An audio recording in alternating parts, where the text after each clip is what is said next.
This happened last month. I'm 34, and I'm a graphic designer. I took some time off work to renew my driver's license at the DMV. I'd just moved to this city, and I thought it shouldn't take long. The DMV was dimly lit, filled with buzzing fluorescent lights. The air smelled stale, like bad coffee and anxiety. I sat in a row of plastic chairs, staring at outdated posters telling people to buckle up. I noticed a woman sitting ahead of me. She was twisting her hands, and her face looked strained. She kept glancing at the clock like it was about to disappear. I shivered for no reason, maybe from the chilly air. When she suddenly turned to look at me, her eyes were wide, filled with a dread I couldn't understand. I didn't know what to say, so I forced a smile.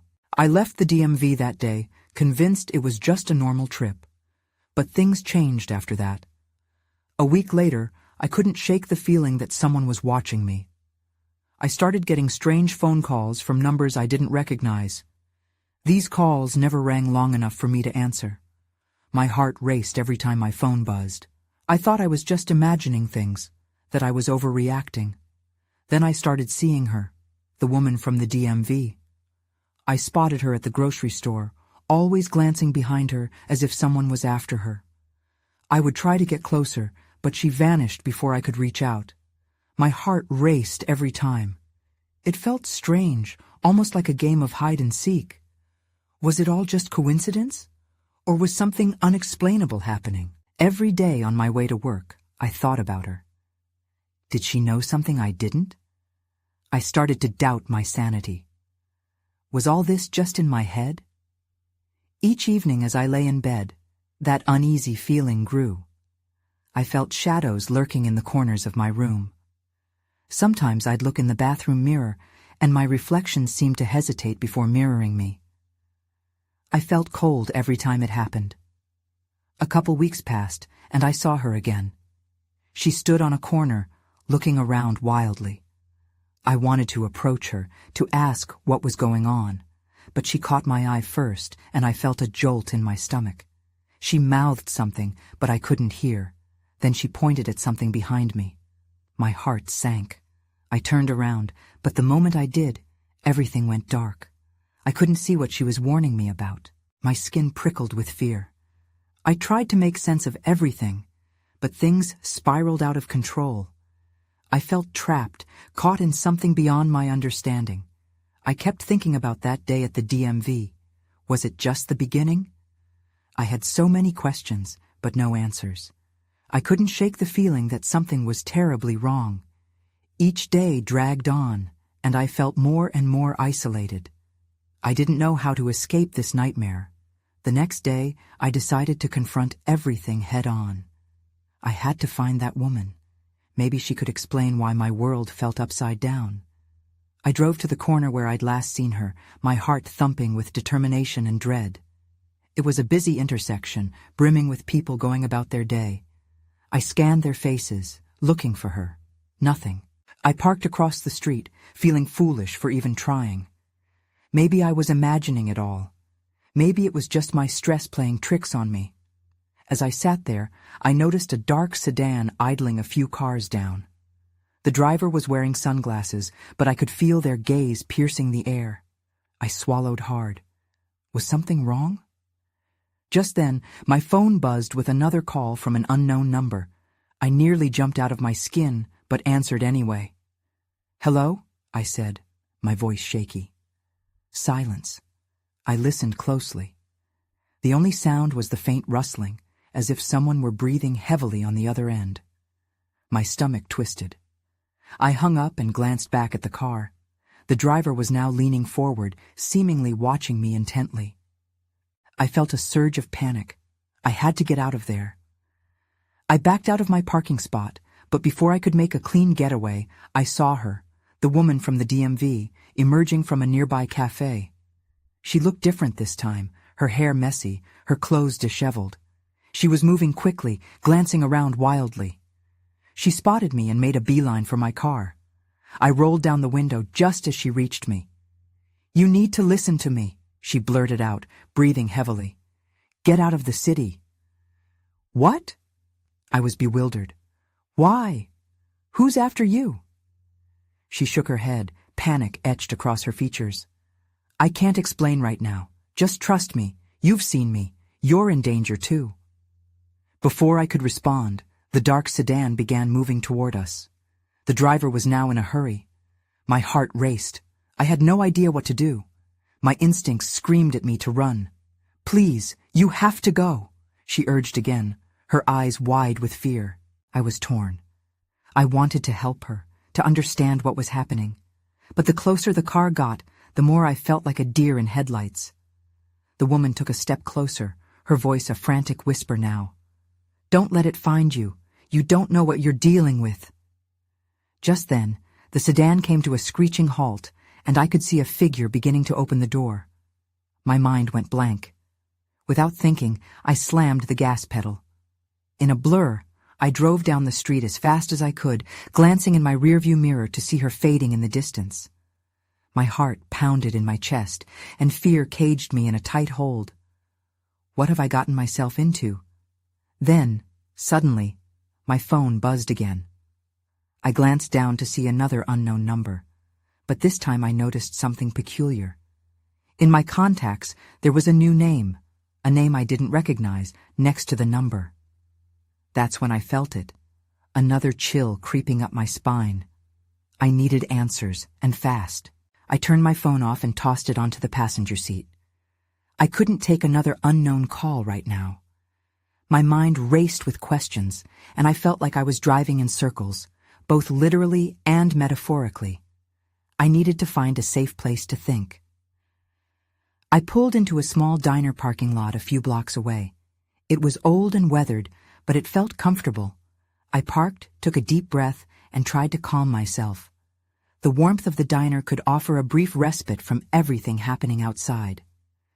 As I stepped inside, the chime of the doorbell above filled the air.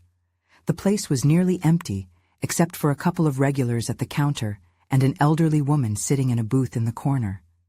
The waitress, a friendly-looking middle-aged woman, gave me a small smile as I slid into a booth by the window. I ordered black coffee, needing the jolt to keep my head clear. While I waited, I glanced out the window, half expecting to see that dark sedan again. My stomach churned when my eyes caught a glimpse of a figure walking toward the diner. It was a man in a black jacket, his face partially hidden by a cap.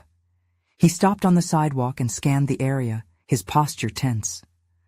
I ducked down low in my seat, my heart racing again.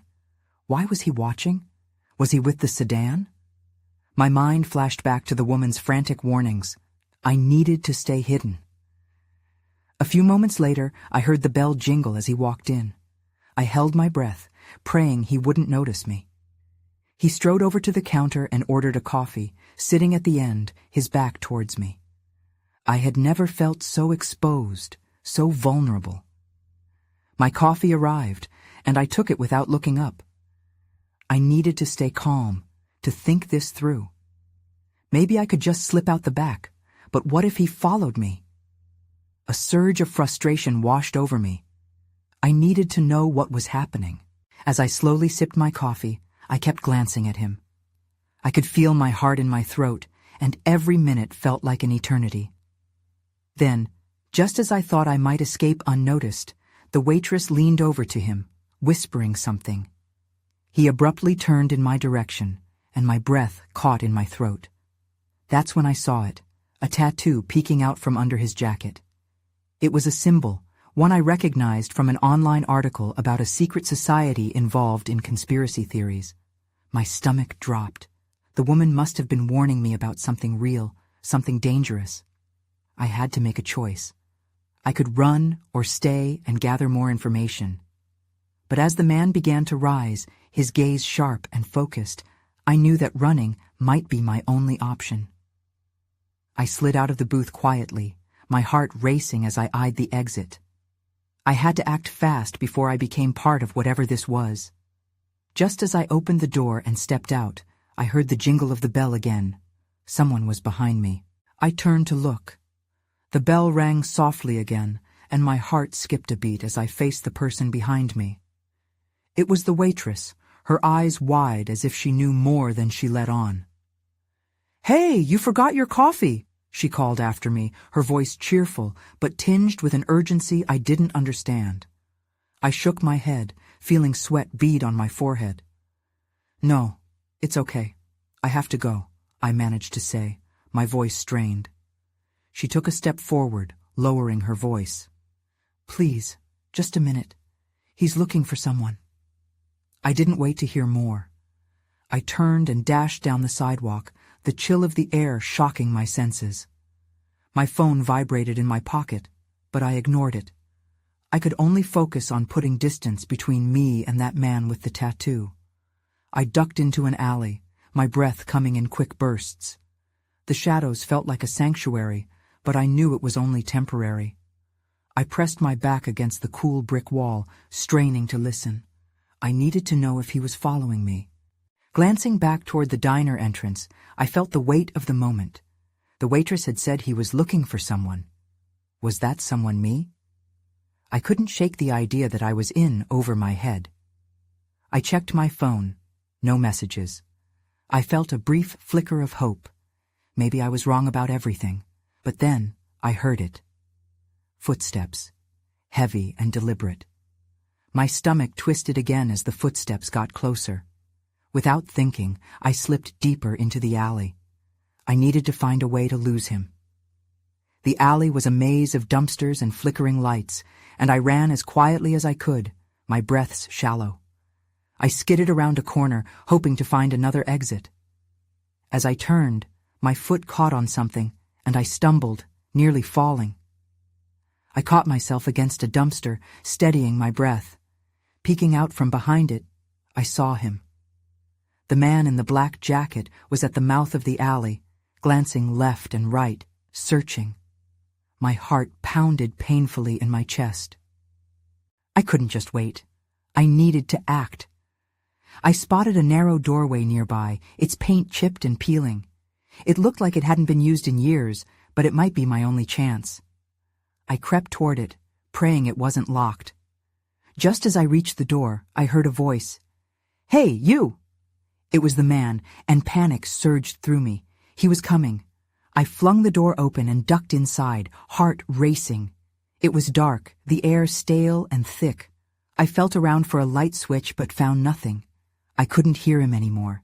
Had he followed me in? My eyes adjusted, and I cursed under my breath. I was in some sort of storage room filled with old boxes and broken furniture. I had to stay quiet. But then I noticed something half hidden in the corner. A small, dusty file cabinet. I had to find answers, even in the dark. I moved toward it, my fingers trembling as I fumbled with the drawer. It was locked. Frustration bubbled up inside me. Suddenly, the light from the door cut through the darkness. I turned around just in time to see the figure step inside. Now I was stuck. The man stepped into the storage room, and I held my breath. His shadow loomed against the wall, stretching like a dark omen. I was trapped with nowhere to go. Panic clawed at my throat as I searched for a way out. "Where are you?" he called, his voice casual, but I could hear the underlying tension. It felt like he was savoring the hunt, relishing in my fear. I pressed against the file cabinet, hoping it could somehow shield me. My pulse drummed in my ears, drowning out my thoughts. He took a step closer, and I froze, afraid a single sound would give me away. The light illuminated the cluttered room, revealing dust motes dancing in the air. I could see him better now, worn jeans and that black jacket, the tattoo peeking out from under his sleeve. It felt of a world I didn't want to be part of. "Please, just come out," he said, a mocking edge creeping into his tone. "I promise I won't hurt you." His smile was unnerving, all teeth and no warmth. I was tempted to tell him to leave, to demand he stop, but the fear kept me silent. Instead, I inched toward the opposite wall, searching for a window or another door. I needed to get out, but everything felt hopeless. Then I noticed a glimmer in the shadows, something reflective. I took a chance and backed away from the file cabinet, careful not to slip over the junk scattered across the floor. My heart raced as I crept toward the source of the shine. There it was, a broken shard of glass resting atop a pile of debris. I snatched it quickly, clutching it hard enough to feel the edges bite into my palm. I could use it if I had to. "You can't hide forever," he said, stepping further inside. As his silhouette edged closer, every instinct in my body screamed at me to move. In that moment, I spotted a flicker of light from the door. The exit was still open. My chance. I shifted back toward the jagged glass while keeping my eyes on him. He hadn't noticed yet.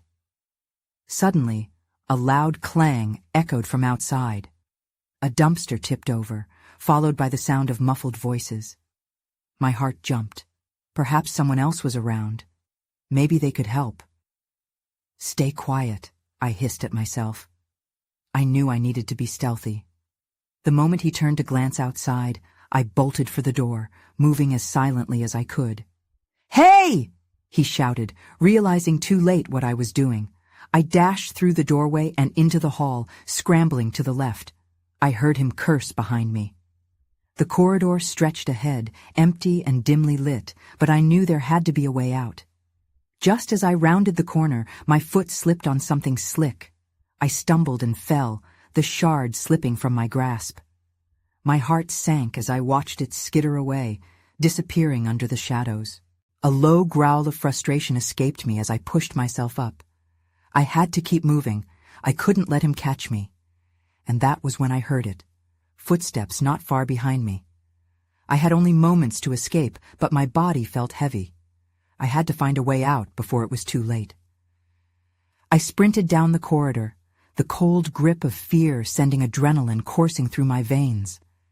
I could still hear his footsteps echoing behind me, relentless and growing closer. I needed to think, to find a way to lose him, or at least buy myself a few precious seconds. As I ran, I glanced over my shoulder. He was gaining on me, a blur of dark clothing approaching fast. Desperation welled up inside me. Ahead, the hallway branched into two. I couldn't afford to hesitate. I darted to the right, hoping to confuse him. The corridor slid into darkness. Flickering lights overhead struggled to stay lit. I heard the relentless pounding of his footsteps thumping around the corner behind me. I could barely hear it over the sound of my own heartbeat. I spotted a door to my left, slightly ajar. Without thinking, I shoved it open and stepped inside. The tiny room was filled with forgotten office supplies, a desk piled high with papers, and a lone chair facing the wall. Just as I squeezed in, I saw him pass outside, heading toward the wrong direction. I held my breath, pressing my back against the wall as I tried to become invisible. Silently, I scanned the room for anything useful. Panic threatened to tear through me again, but I focused on staying calm. I noticed a small window above the desk, barely big enough to fit through but worth a shot. I rushed to it, careful to check the door again. He was still out there, his frustration apparent in the way he cursed under his breath. But the window was stuck. I tugged at the frame hard, but it wouldn't budge. I could hear a distant crash as he kicked something away in frustration. Time was running out. Suddenly, the door rattled. My heart dropped. He was testing the handle. I quickly bent down, looking for something to pry the window open. My fingers grazed an old stapler. It felt heavy enough to smash the glass if it came to it. I whipped back around just in time to see the doorknob turn. Panic surged. I slammed the stapler against the glass in a desperate attempt. It shattered with a loud crash, sending shards flying everywhere. My heart was racing as I scrambled to climb through. The jagged edges scraped my arms, but I didn't care. I pushed myself harder, my mind screaming at me to keep going. Just as I felt my feet leave the frame, I heard him push the door open, his voice lacing the air. "There you are," he yelled, rage hardening his tone. I fell through the window and landed on the ground outside with a thud. Pain shot through my leg, but I didn't stop to assess the damage. I rolled to the side, gasping for breath. Before I could even gather myself, I spotted a figure approaching from the corner of my eye. A woman was standing nearby, staring with wide eyes. "What's going on?" she shouted. I locked eyes with her, but the instant my relief flared, it faded. Shadows warped behind her. The man was right on my heels, ready to pounce. Now, there were two threats closing in on me. Everything inside me cried out to run, but I was trapped in a new reality, the world spiraling faster than I could understand. My instincts kicked in. I didn't have time to explain myself to the woman. She looked just as confused and scared as I felt. I pushed past her and stumbled down the street. The night air hit me like a slap, shocking my system and forcing clarity through the fog of panic. "He's coming!" I yelled, my voice cracking as I glanced over my shoulder. The man emerged through the shattered window, frustration radiating off him. Instinctively, I scanned my surroundings. I needed cover, somewhere to hide. To my right, I spotted an alleyway that cut between two buildings. It was dark, but it looked like my best option. Without waiting for her reply, I bolted toward it. I could hear her footsteps echoing behind me as she followed. Whether out of fear or instinct, I didn't know. As I slipped into the alley, my heart pounded. I pressed my back against the cold brick wall and peered back toward the street. The man paused near the window, glancing left and right as if trying to decide where to go next. I held my breath, praying he wouldn't turn this way. "He's insane!" I gasped to the woman, who finally reached me. Her eyes were wide with panic, but there was a glimmer of determination too. "Who is he?" she asked, her voice shaky. "I don't know," I admitted, my mind racing. "He was chasing me. I need to get away." Just then, a scream pierced the air. It wasn't ours. It echoed from the end of the alley, unmistakably filled with terror. I blinked in surprise, my body tensing with dread. Who else was out here? "Let's go!" I turned to the woman. But before I could move, the man appeared at the alley's entrance. His silhouette loomed ominously in the dim light, blocking our escape. He looked furious, his body tense, ready to spring into action. "You can't run from me!" he shouted, his voice dripping with malice. I cursed under my breath. There was nowhere left to hide. The fear was suffocating, wrapping around me like a vice. My mind scrambled for a way out. Behind us, more sounds erupted, crashing, shouting, raising the alarm. The woman's face twisted with confusion, and it struck me that she might be just as lost as I was. Then, in the chaos, my eyes widened. A shape came into view at the far end of the alley. It was moving fast, darting like a shadow. "What's that?" I whispered, barely able to focus. "I don't know," she breathed back, fear coursing through her voice. Before I could turn around, the man lunged at us with a furious shout. I pushed the woman aside, throwing my body into the path of attack. It was an instinct, a desperate attempt to protect a stranger, but all I accomplished was scattering us both. That's when everything went dark. I crashed to the ground, and the world slipped away. I found myself in a place that felt as if I was floating. There was no sound, just a heavy silence surrounding me. My limbs felt heavy, and I couldn't move. It was as if the world was blanked out, and for a moment I wondered if I was dreaming. Then a sharp pain sliced through my side, bringing me back to reality. I gasped and blinked, the dim light of the alley flooding my vision. The chaos came rushing back, his furious face, the woman. I struggled to get up, my breath coming in quick, shallow gasps. I pushed myself onto my elbows. The woman was kneeling beside me, her face pale. "Are you okay?" she asked, her voice tight with fear. Did he get you?" I croaked, glancing around. The man was gone. I had no idea how long I'd been out. Shakily, I stood up, my legs trembling beneath me. "We have to move. Now." She nodded, clearly shaken. "But which way? He could be lurking anywhere." Just before I could respond, there was a loud crash at the end of the alley. My heart sank. I turned to see the man, his shirt ruffled and his face twisted in rage, storming toward us. "You can't hide! I know you're there!" he shouted. Panic surged through me again. I wanted to yell for help, but the only sound that came out was a strangled whisper. "This way!" I grabbed the woman's hand. We darted deeper into the alley, moving past trash cans and piles of debris. The smell was overwhelming, but I blocked it out and focused on getting away. "Why is he after you?" she asked, her breath heavy with fear.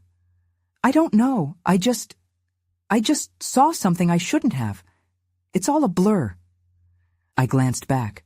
The man was still coming, his shadow stretching longer in the flickering light. Without warning, I stumbled over something, a piece of cardboard, probably left behind. I fell to the ground, my palms scraping against the rough surface. No, I gasped, scrambling to my feet as I felt a moment of vulnerability swallow me. "Come on," the woman urged, pulling me along. I could hear his footsteps thundering behind us. He sounded close, too close. We turned a corner, and I spotted a doorway leading into a building. "In there!" I shouted. "Quick!" We dashed inside, just as the man's voice rang out behind us. "You think I'll lose you that easily?" Heart racing, I moved to shut the door, but the woman caught it just in time. "Wait! We can't just lock ourselves in." "Do you have a better idea?" I snapped, panic unraveling my patience. She hesitated, glancing back into the darkness outside. "Maybe we can find somewhere to hide inside." I nodded, trying to catch my breath. My mind raced, searching for a better plan. Then, in the corner of my eye, I noticed something on the ground. A glimmer that caught the faint light coming through the window. That's when I saw it.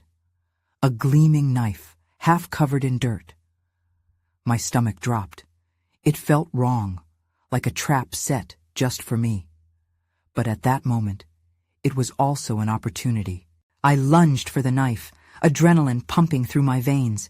As my fingers wrapped around the cool handle, a surge of strength coursed through me. It was a weapon, something I desperately needed, but it didn't sit right. What had I stumbled into? "Did you find something?" the woman asked, her eyes darting to the blade. I nodded, keeping it hidden behind my back. I didn't want to show her just how unhinged this was making me feel. "We need to get to the front of this place. If we can find an exit, we might have a chance," I said, gripping the knife tighter. I hated the idea of being armed, but it felt necessary. She gestured down the dark hallway. "Which way?" "Let's check the front." We moved cautiously, my heart racing with each step. The air was thick with dust and stale smells, a far cry from the chaos of the alley. With every creak of the floorboards, I jumped, wishing I could silence the noise in my head. As we reached a doorway that led into what looked like an office area, I hesitated. My instincts told me to hide, but the urgency of escaping outweighed my fear. I pushed the door open slowly, and the hinges groaned loudly, echoing in the empty room. "Is anyone here?" I called out, half hoping no one would answer. There was silence, but a chill ran through me. Something felt off. Suddenly, a distant sound broke the quiet, a muffled thud followed by a soft cry. My blood ran cold. It had come from somewhere deeper inside the building. My grip tightened on the knife. "We should go," the woman said anxiously, clearly sensing the tension in the air. Before I could respond, the thud came again, sharper this time. "No, we can't just leave." I was torn. I wanted to run, to get as far away from the man and whatever lay hidden in this place, but curiosity held me in place. "What if someone needs help?" I snapped, my voice more confident than I felt.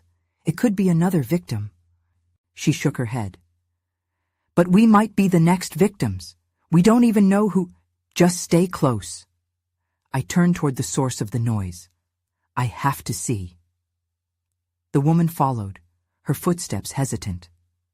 We crept along the corridor, moving toward the sound. My heart beat louder than ever as bewildering thoughts raced through my mind. What if it was him? What if it was something worse? As we rounded another corner, we were met with an open doorway. The moment I stepped closer, a shadow flickered inside. Someone was definitely there. Then everything changed. A figure staggered into view, bloodied and frantic. "Help me!" he gasped, his eyes wide with terror. My heart sank. I had a feeling this was just the beginning. Panic surged through me as I tried to comprehend what I was seeing. The man stood there, disheveled and shaking, a nasty gash running down the side of his face. I felt the warmth of fear coat my skin as instinct screamed for me to turn away, yet I couldn't. "What happened?" I asked, voice trembling. "They're after me. The man in black. He's got friends. There's nowhere safe." He staggered toward us, breathless and wild-eyed. My heart raced, caught in the undertow of his terror. I could feel the knot of dread tightening. Before I could respond, I heard it. The unmistakable sound of footsteps thudding down the hall, deliberate and approaching fast. "It's him!" The woman's voice rang out, sharp with panic and fear. "No!" I gasped, adrenaline coursing through my veins. The door to this room loomed behind the injured man. There was no time to waste. I pushed him toward it. "Get in there!" "But," he began, but I didn't let him finish. I needed to protect us, to guide us through this mess, even if I felt like I was steering a sinking ship. "Do it," I ordered. With a moment's hesitation, he stumbled into the room. The woman followed, and I shoved the door shut behind us, the noise of the footsteps seeming too loud in the stillness that had settled around us. The adrenaline kept me sharp, but uncertainty nagged at my mind. In a moment's temptation, I pressed my ear against the door. "What do we do now?" I asked, my voice low but urgent. "Is he coming?" the woman whispered, glancing nervously at the injured man, who had slid down against the wall, breathing harshly and wrapping an arm around his wound. "I don't know." We all stared at the door, hearts pounding in sync with the distant footfalls. Then there was silence, oppressive and thick, hanging over us like a storm cloud. It shouldn't be this quiet, I thought. I dared to peek through a narrow gap between the door and the frame, my eyes straining to catch any movement. The dim light from the hallway illuminated the sharp edges of shadows dancing beyond the door. "He'll find us," the woman whispered, a tremor in her voice. "What do we do if he does?" The injured man shook his head, frustration mingled with fear. "We can't just sit here. We need to escape." The door rattled violently, and I stumbled back, heart racing. The man's furious shout echoed through the structure. "I know you're in there!" His voice dripped with malice. "You can't hide forever!" My blood ran cold, but I forced my panic to the back of my mind. "What if we make a break for it?" I suggested, trying to sound more confident than I felt. "Maybe if we slip out the back?" "He'll catch us." The woman's eyes darted back and forth, filled with confusion and terror. "We're making ourselves easy targets. Look, we have to stay calm. Think." I took a deep breath, trying to clear my head, searching for a flicker of reason in the madness we were caught in. "If we can distract him, maybe we can slip away." "How?" The man's face was pale, and the pain he must have felt was evident. "I can't fight him. I'm not ready for this." I felt a sting of frustration. "We don't have a choice. We need a distraction," I insisted, gathering whatever pieces of courage I could muster.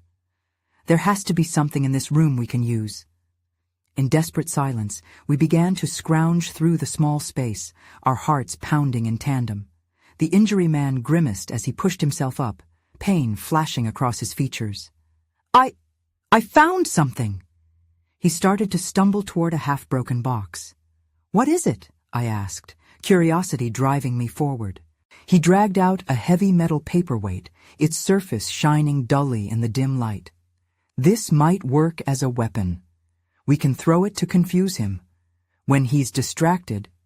We shared a moment of comprehension, a way to challenge this tormentor that had thrown our lives into chaos. The door rattled again, this time more violently. "You're running out of time." The man's voice was furious and determined. There was no more delay. It was now or never. I nodded, my heart racing. "On 3, I said, and we all steeled ourselves, the rushed quiet stifling my thoughts. 1, 2, 3. With a forceful shove, I flung open the door, and I grabbed the paperweight from the injured man's grasp. With a swift motion, I stepped to the side, throwing it into the hallway with an unexpected strength. The weight hit the wall across the way, the clang echoing off the walls with remarkable force. For a moment, all was still, before the furious shouts of, "What was that?" cracked the air, drawing his attention away. "Go!" I yelled, fleeing past the threshold with a leap of uncertainty. The woman was close behind, as the injured man staggered after us, pain evident on his face. We rushed down the hallway, every pulse of my heart urging us forward. As we stumbled through the dimly lit space, adrenaline blurred my vision. I tried not to think of what lay behind us, only what lay in front.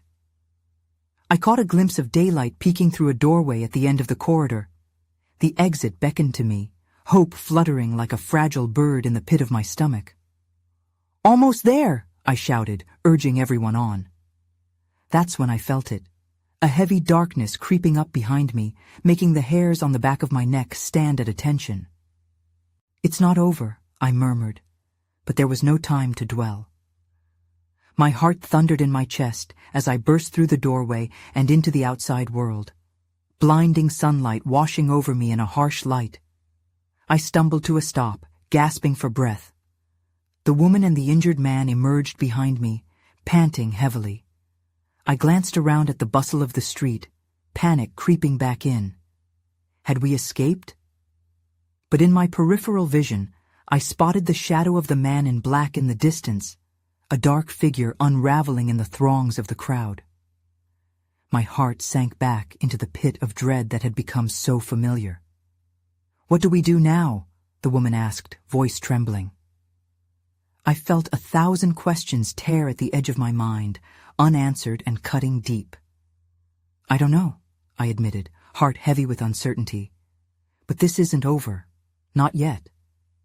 We stood there, catching our breath, watching the man fade into the crowd, a sinister figure against the backdrop of normalcy. Had we escaped? Or had we only entered a larger game than we could grasp? The unpredictability of it all gripped me, leaving an ominous, gnawing question.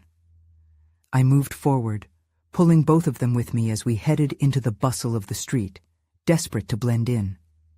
A part of me felt wrong, torn between relief and the gnawing dread that would follow us as our reality had creaked and shifted beneath our feet. It may have ended for now, but I could feel it, toying with us, lurking just beyond the edge of what we could explain.